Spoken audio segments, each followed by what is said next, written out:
السلام علیکم ورحمۃ اللہ نحمدہ ونصلی علی رسولہ الکریم اما بعد فاعوذ باللہ من الشیطان الرجیم بسم اللہ الرحمن الرحیم رب اشرح لی صدری ویسر لی امری واحلل عقدۃ من لسانی یفقہوا قولی۔ ریاض الصالحین میں ہم باب الصدق پڑھ رہے تھے، یعنی سچائی کا بیان، اور اس میں ہم نے وہ حدیث پڑھی تھی جس میں آ رہا تھا نا کہ آدمی سچ بولتا رہتا ہے حتیٰ کہ اللہ کے ہاں سچا لکھ دیا جاتا ہے، اور سچائی نیکی کی طرف جاتی ہے اور نیکی جنت کی طرف رہنمائی کرتی ہے۔ تو اللہ سبحانہ و تعالیٰ سے دعا ہے کہ اللہ سبحانہ و تعالیٰ ہمارے قول میں، فعل میں، معاملات میں، ہر جگہ پر ہمیں سچا بنا دے، یعنی یہ سچائی ہماری عادت کا حصہ بن جائے کہ ہمیں اس کو اپنانے کے لیے کوئی تکلف، کوئی بناوٹ، کوئی تصنع نہ کرنا پڑے، ٹھیک ہے، اور یہ سب کچھ اللہ سبحانہ و تعالیٰ کے لیے خالص ہو۔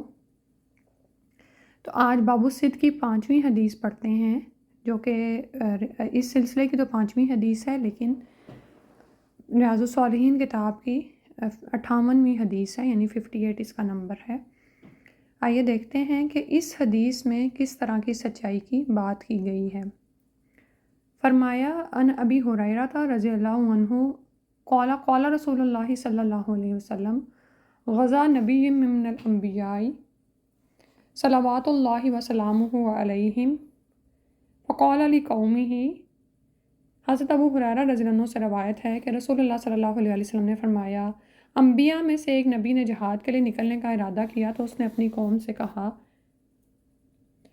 لا یتبعنی، نہ نکلے میرے ساتھ یا نہ پیروی کرے میری، رجل ملک بدء امرأۃ، ایک ایسا آدمی جس نے کسی عورت سے نیا نیا نکاح کیا ہے، وہو یرید ان یبنی بہا، کہ وہ اس سے ہم بستری کرے، ولما یبنی بہا، اور ابھی اس نے ایسا کیا نہیں، ولا احد بنا بیوتا لم یرفع سقوفہا، اور نہ ہی کوئی ایسا شخص میرے ساتھ نکلے جس نے ایک گھر بنایا ہو لیکن اس کی چھت ابھی نہیں ڈالی، ولا احد، اور نہ ہی کوئی ایسا شخص اشترا غنما او خلیفات وہو ینتظر اولادہا، جس نے حاملہ بکریاں یا اونٹنیاں خریدی ہوں اور وہ ان کے بچے جننے کے انتظار میں ہو، فغزا فدنا من القریۃ صلاۃ العصر او قریبا من ذالک، تو اس پیغمبر نے اس کے بعد جہاد کے لیے اپنا سفر شروع کر دیا تو اس جہاد والی بستی میں عصر کی نماز کے وقت یا عصر کے قریب پہنچا۔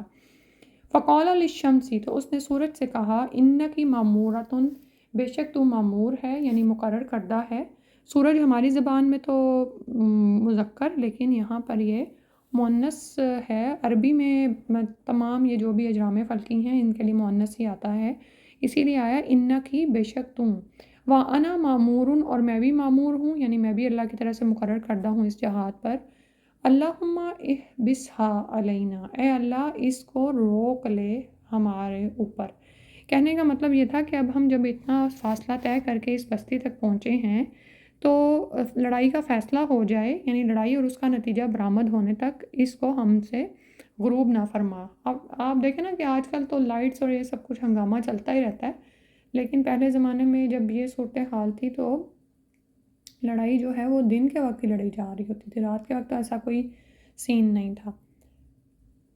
فَحُبِسَتْ حَتَّى فَتَحَ اللَّهُ عَلَيْهِ، تو اللہ سبحانہ تعالیٰ نے سورج کو روک لیا یہاں تک کہ اللہ نے اس بستی کو یعنی ان کے لیے فتح کر دیا۔ فَجَمَعَ الْغَنَائِمَ، تو غنیمتیں جمع کی گئیں، فَجَاءَتْ، تو آئی، یعنی النار، آگ آئی، لِتَأْكُلَهَا، تاکہ وہ اس کو کھائے، فَلَمْ تَطْعَمْهَا، تو وہ اس نے اس کو نہیں کھایا۔ پہلی امتوں کے لیے غنیمتیں حلال نہیں تھیں، آگ آسمان سے آتی تھی اور وہ ان غنائم کے مال کو کھا جاتی تھی۔ اس بات کا ثبوت ہوتا تھا کہ غنائم قبول کر لیے گئے ہیں، یعنی اللہ کے ہاں مقبول ہو گئے ہیں، لیکن یہاں پر اب آگ آئی ہے لیکن اس نے اس مال کو نہیں کھایا۔ فقالا، تو نبی نے فرمایا، ان فیکم غلولا، بے شک تم میں خیانت ہے، غل ہے، فلیبعینی، تو میرے ساتھ بیعت کرے، من کل قبیلۃ رجل، ہر قبیلے کا ایک آدمی، فلازقت ید رجل بیدہ، تو ایک آدمی کا ہاتھ اس کے ہاتھ سے چپک گیا۔ فقالا، تو اس نے کہا، فیکم الغلول، غلول تمہارے اندر خیانت ہے، فلتبعینی، تو میرے ساتھ بیعت کرے، قبیلتک، تمہارا سارا قبیلہ، فلازقت ید رجلین او ثلاثۃ بیدہ، تو چپک گئے اس کے ہاتھ کے ساتھ 2 آدمیوں کے یا 3 آدمیوں کے ہاتھ. فقالا تو اس نے کہا فیکم الغلول، تمہارے اندر غل ہے یعنی خیانت ہے، یعنی تم نے مال غنیمت میں کوئی خیانت کی ہے. فجاؤ برأس مثل رأس بقرۃ من الذهب، تو وہ لائے ایک سر گائے کے سر کے برابر سونے کا. فوضعها، تو انہوں نے اس کو رکھ دیا یعنی کھلے میدان میں جہاں پر باقی غنیمتیں رکھی گئی تھیں. فجاءت النار، تو آگ آئی. فاکلتھا، تو اس نے اس کو یعنی سارے مال غنیمت کو کھا لیا. پھر فرمایا فلم تحل الغنائم لأحد قبلنا، کہ غنیمتیں حلال نہیں تھیں ہم سے پہلے کسی کے لیے. ثم حل اللہ لنا الغنائم، تو اللہ سبحانہ تعالیٰ نے ان غنیمتوں کو ہمارے لیے حلال کر دیا. لما رعا ضعفنا وعجزنا فأحلها لنا، متفق علیہ. تو اللہ سبحانہ تعالیٰ نے ہماری عاجزی اور کمزوری کو دیکھا تو اسے ہمارے لیے حلال فرما دیا. متفق علیہ کا مطلب ہے کہ یہ حدیث بخاری اور مسلم دونوں میں آئی ہے. اب یہاں پر آپ یہ دیکھیں کہ ہم اس کو شروع سے دیکھتے ہیں اس حدیث کو. سبحان اللہ. سب سے پہلے تو یہ بات ہو رہی ہے کہ نبیوں میں سے ایک نبی اس کے لیے نکلے ہیں، جہاد کے لیے جا رہے ہیں، اور اس میں ہم دیکھتے ہیں کہ انہوں نے 3 طرح کے لوگوں کو مستثنیٰ قرار دے دیا ہے. اس میں سے ایک شخص وہ ہے جس کی نئی شادی ہوئی ہے اور ابھی اس نے شب زفاف نہیں گزاری، یعنی ابھی اس کا ملاپ نہیں ہوا اپنی بیوی سے. اور دوسرا وہ شخص ہے جس نے گھر بنا رہا ہے لیکن اس کے بھی چھت نہیں ڈالی، چھت اس نے بلند نہیں کی. آپ کو پتہ نا کہ گھر بنانے میں جو چھت ہوتی ہے نا وہ ایک بنیادی رول ہوتی ہے، اور اس میں یعنی کہ کس طرح انسان جب گھر بنا رہا ہوتا ہے تو وہ ایک ذمہ داری ہوتی ہے، اور سب سے بڑھ کر پھر یہ جو ایک سٹیپ ہوتا ہے کہ اس کی چھت جو ڈالی جاتی ہے. اور پھر تیسرا وہ آدمی مستثنیٰ کیا گیا جس نے حاملہ اونٹنیاں یا بکریاں خریدی ہوں اور ابھی وہ ان سے فارغ نہ ہوا ہو، یعنی ان کے بچے نہ ہوئے ہوں. ٹھیک ہے. اب آپ یہ دیکھیں کہ یہ ایسا کیوں کیا جا رہا ہے، کیونکہ یہ جو تینوں کام ہے نا، یہ جو ہم میں سے اس سے گزرا اس کو علم میں ہونا چاہیے کہ بڑے اہم کام ہیں، اور جہاد کے لیے مکمل یکسوئی کی ضرورت ہوتی ہے. ٹھیک ہے. اب ایک شخص جس کی نئی شادی ہو وہ اس طرح سے یکسوئی نہ دکھا سکے جہاد میں، تو اس کو بھی روک دیا گیا، مستثنیٰ کر دیا گیا. اسی طرح کوئی شخص گھر بنوا رہا ہے، ابھی گھر اس کا پورا بنا نہیں، چھت ڈالنے والی رہتی ہے تو اس کو بھی مستثنیٰ کر دیا. اسی طرح کسی شخص نے جانور لے کے رکھے ہوئے ہیں، حاملہ ہیں، وہ ان کی حفاظت کر رہا ہے، اس کا دھیان انہی میں لگا ہوا ہے کہ کب یہ حمل سے فارغ ہوں گی، تو ان کو بھی مستثنیٰ کر دیا گیا. پھر اس کے بعد ہم دیکھتے ہیں کہ نبی پہنچے ہیں جہاد کے میدان میں عصر کی نماز کے قریب. ٹھیک ہے. اور اس کے بعد تھوڑی دیر بعد ظاہر ہے سورج ڈوب جانا تھا، تو انہوں نے اللہ کے ہاں دعا کی کہ یا اللہ اب اس سورج کو ہم سے روک لے. سبحان اللہ. یہ دیکھیں کہ انبیاء کی دعاؤں میں ہمیں کیا ملتا ہے کہ ان کی نظریں اسباب پر نہیں ہوتی ہیں، وہ اللہ سے ایک دعا کرتے ہیں کہ یا اللہ اس سورج کو ہم پر روک لے حتیٰ کہ لڑائی کا نتیجہ برآمد ہو جائے. اور اللہ سبحانہ و تعالیٰ نے حقیقتاً اس کو روک دیا اور ان کو فتح عطا فرما دی. پھر اس کے بعد غنائم جمع کیے گئے ہیں اور نار آئی ہے اور اس نے ان کو نہیں کھایا. اس کا مطلب تھا کہ غنیمتیں سب صحیح اکٹھی نہیں ہوئیں اور ابھی ان میں کھوٹ ہے، ابھی کسی نے اس میں خیانت کی ہے. تو پھر اس میں پیغمبر کے معجزے کو دکھایا گیا. یعنی پہلے تو یہ ہے کہ سورج کی رفتار کو ان کے لیے روکا گیا نا. اب یہاں پر ان کا ایک عمل نظر آتا ہے کہ جب متعین افراد سامنے موجود ہیں اور چوری کا پتہ کرنا ہے تو سب کی تلاشی لی جا رہی ہے نا. تو لیکن وہاں پر تو ظاہر ہے بیعت کی جا رہی ہے تو ہاتھ چپک گیا، تو یہ تو نبی کے لیے خاص تھا نا. تو اسی طرح عام زندگی میں جب ہم ایسا ہمارے ساتھ کچھ ہو جائے تو پھر اس کا طریقہ کیا ہوتا ہے کہ انویسٹیگیٹ کیا جائے، سب کی تلاشی لی جائے، یا جس طرح بھی ہم سے ممکن ہو ہم کریں. ٹھیک ہے. اور پھر وہاں پر ان کو پتہ چلا کہ کچھ لوگوں میں غل ہے. اب یہاں پر ہم یہ دیکھتے ہیں کہ یہ جو خیانت اور بددیانتی جن لوگوں نے کی، انہوں نے جہاد کے معاملے میں کی ہے. اب جہاد جیسے بڑے عمل میں وہ شامل تھے، اتنے عظیم عمل کے بعد بھی ان کا یہ عمل قبول نہیں ہوا کیونکہ ان کے اندر خیانت تھی. ٹھیک ہے. کیونکہ خیانت اور بددیانتی جھوٹ کی قسم ہے کہ اس کے ہوتے ہوئے جہاد جیسا عظیم عمل بھی قبول نہیں ہوتا. ٹھیک ہے. اور یہاں پر یہ بھی یاد رکھیں کہ صحیح احادیث سے یہ جو سورج کا رکنا ہے یہ یوشع بن نون کے لیے ثابت ہے. حضرت علی کے بارے میں جو آتا ہے نا کہ ان کے عصر کی نماز رہ گئی تو سورج واپس آ گیا، تو یہ رافضیوں کی خود ساختہ کہانی ہے. اس کے بعد اگلی حدیث پڑھتے ہیں جو اس باب کی 6 حدیث ہے۔ السادس عن ابی خالد حکیم ابن حزام، حضرت ابو خالد حکیم بن حزام رضی اللہ عنہ سے روایت ہے، قال رسول اللہ صلی اللہ علیہ وسلم، کہ رسول اللہ صلی اللہ علیہ وآلہ وسلم نے فرمایا، البیعانی بالخیار ما لم یتفرقا، کہ دونوں سودا کرنے والوں کو اس وقت تک اختیار ہے جب تک وہ جدا نہ ہوں۔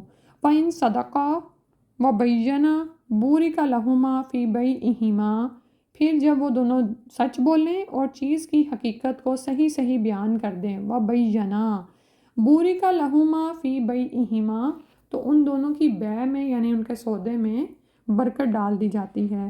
وَإِن كَتَمَا وَكَذَبَا، اور اگر وہ دونوں جھوٹ بولیں اور دونوں چھپائیں اور جھوٹ بولیں، مُحِقَتْ بَرَكَتُ بَيْعِهِمَا، تو ان کے سودے سے برکت مٹا دی جاتی ہے۔ متفق علیہ روایت ہے، اور اس میں بہت کچھ ہمارے لیے سیکھنے کا ہے کہ جب ہم کسی سے معاملہ کریں تو یہ معاملہ کوئی بھی ہو سکتا ہے، چاہے خرید و فروخت کا معاملہ ہو، نکاح کے معاملات ہوں، یا ویسے آپس میں جو بھی ہم معاملہ کر رہے ہوتے ہیں ان میں ہم سچ بولیں اور بیان کر دیں، بیانہ یعنی واضح کر دیں بات کو۔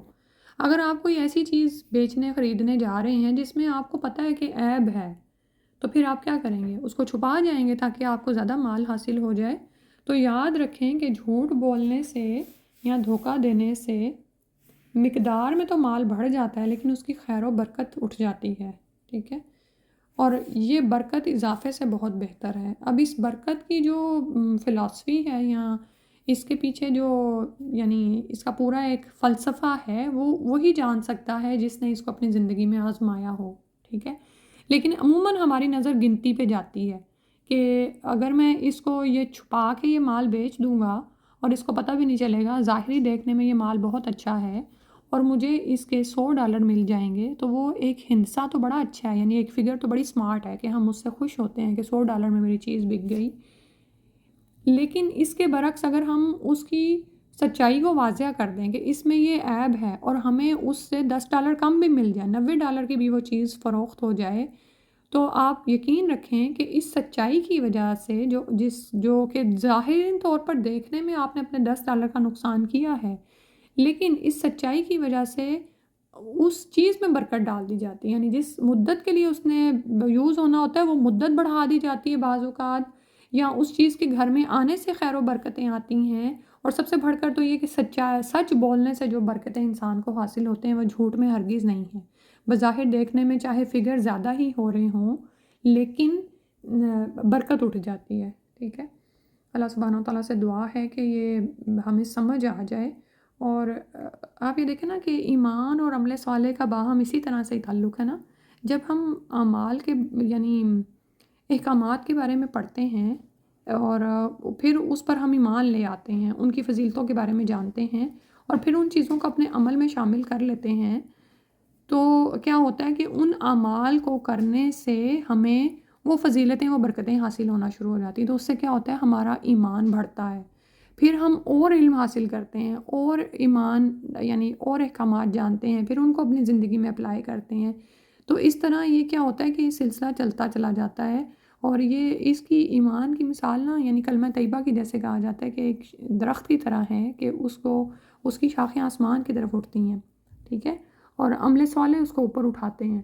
تو یہ اور ایسا کون سا درخت ہے جو کہ اس طرح سے مضبوط ہو اور اوپر کی طرف جائے؟ جس کی بنیاد مضبوط ہو نا، جس کی بنیاد میں ایک حسن اخلاق ہو، اور سچائی جو ہے وہ حسن اخلاق کا ایک حصہ ہے۔ اللہ سبحانہ و تعالیٰ اس کو ہماری زندگیوں میں شامل کر دے۔ اور آخر میں جو ہے وہ حضرت ابو خالد حکیم بن حزام رضی اللہ عنہ کا جو ہے تھوڑا سا بتایا گیا ہے کہ یہ قریش کے قبیلے بنو اسد سے تعلق رکھتے تھے۔ حضرت محمد صلی اللہ علیہ وسلم کے ساتھ بعثت سے پہلے اور بعد میں بہت زیادہ دوستی تھی۔ حضرت خدیجہ رضی اللہ عنہ کے بھانجے ہیں، اشراف قریش میں شمار ہوتے ہیں۔ واقعہ فیل سے 13 سال پہلے خانہ کعبہ میں پیدا ہوئے۔ فتح مکہ کے وقت اسلام قبول کیا۔ مدینہ منورہ میں 54 ہجری کو 120 برس کی طویل عمر پا کر فوت ہوئے۔ ان سے 40 احادیث مروی ہیں۔ سبحان اللہ، یعنی لیٹ اسلام لائے ہیں لیکن اللہ سبحانہ تعالیٰ نے عمر میں اتنی برکت عطا فرمائی کہ 40 احادیث ان سے مروی ہیں، اور سبحان اللہ کہ یعنی آپ یہ دیکھیں کہ بعض اوقات ہمارے ساتھ بھی ایسا ہوتا ہے نا کہ شروع کی زندگی میں ہم نے وہ جو ہم چاہتے ہیں وہ نہیں کر پاتے ہیں، تو کبھی بھی انسان کو مایوس نہیں ہونا چاہیے، اور جب بھی اس کو یہ چیز مل جائے اس کو پوری دل جمی سے لے اور اس کو اپنی زندگی میں شامل کرے۔ اللہ سبحانہ و تعالیٰ ہمارے عمل کو اپنے لیے خالص کر لیں اور اس دین کو سیکھنے اور سکھانے کی توفیق عطا فرما دیں، اور اس کو ہمارے عمل میں شامل فرما دیں، آمین یا رب العالمین۔ سبحانک اللہم و بحمدک، نشہد ان لا الہ الا انت، نستغفرک و نتوب الیک۔ جو ہماری پہلی روٹین رہی ہے بالکل اسی طرح آپ سے گزارش ہے کہ آپ باب الصدق کے حوالے سے بھی جو بھی اپنے ریفلیکشنز ہیں وہ جمع کروائیں، پھر انشاءاللہ ہم اگلا باب یعنی باب المراقبہ شروع کریں گے۔ آمین۔ السلام علیکم ورحمۃ اللہ۔